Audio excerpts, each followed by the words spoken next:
Article একটা পেট scale. যদি কঠিন ভাবেন কঠিন, সহজ ভাবলে সহজ, কিন্তু কিছু কিছু আর্টিকেল আছে একটু ঝামেলা। আসুন সহজভাবে কিভাবে মনে রাখা যায় শেষ করে তাই কথা বলি। এখানে আমি প্রথমে লিখে রেখেছি English is best international language. আপনাকে একটা কথা মাথায় রাখতে হবে, ভাষার পূর্বে আর্টিকেল বসে না, ভাষার পূর্বে আর্টিকেল হবে না, কিন্তু জাতির পূর্বে আর্টিকেল হবে। জাতির পূর্বে কি বসে? আর্টিকেল দিবসে। এটা আপনাকে মাথায় রাখতে হবে। তার মানে আমরা যদি চিন্তা করি এটা যদি ভাষা, আমরা লিখতে পারি ক্রস ইংলিশ ইজ, এটা কি আছে? এন হবে কেন?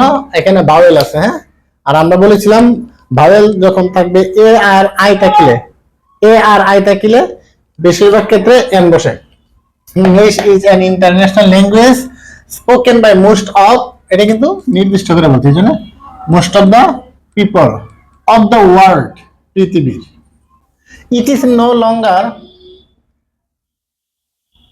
it is no longer it is no longer the unique possession of the British.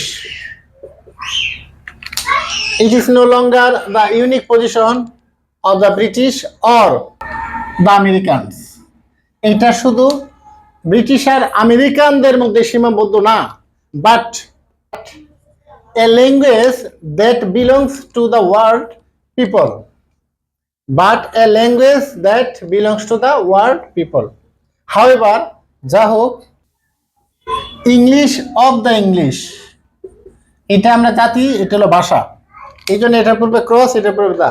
English of the English is the best. সত্যি ইংরেজি ভাষাই শ্রেষ্ঠ, অথবা ইংরেজি শিখতে হলে ইংরেজি দিয়ে শিখতে হবে।